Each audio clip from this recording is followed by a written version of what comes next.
प्रदेशाध्यक्ष नाना पटोले यांच्या शुभ हस्ते वार्षिक कार्यकाल अहवाल पुस्तिकेचे प्रकाशन। मुरबाड तालुका ब्लॉक काँग्रेस कमिटीचे अध्यक्ष चेतनसिंह पवार यांनी वर्षभरात केलेल्या उल्लेखनीय सामाजिक कार्याचे संकलन करून पुस्तिकेत रूपांतर केले व संबंधित वार्षिक कार्यकाल अहवालचे प्रकाशन काँग्रेस पक्षाचे प्रदेशाध्यक्ष नानाभाऊ पटोले यांच्या शुभ हस्ते मुंबई येथील टिळक भवन येथे करण्यात आले।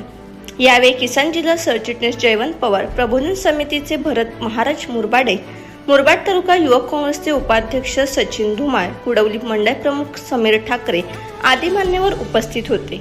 या संपूर्ण बातमीचा आढावा घेतलाय आमचे मुरबाडचे प्रतिनिधी सतीशचंद्र घरत यांनी। ब्युरो रिपोर्ट, लोकहित वृत्तवाहिनी।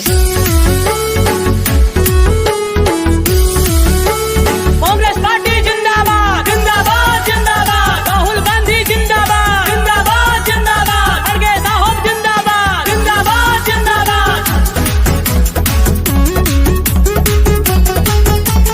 बहुत हुई जुल्मों की मार, बदल डालो ऐसी सरकार, बदल डालो ऐसी सरकार। बहुत हुई जुल्मों की मार, बदल डालो ऐसी सरकार।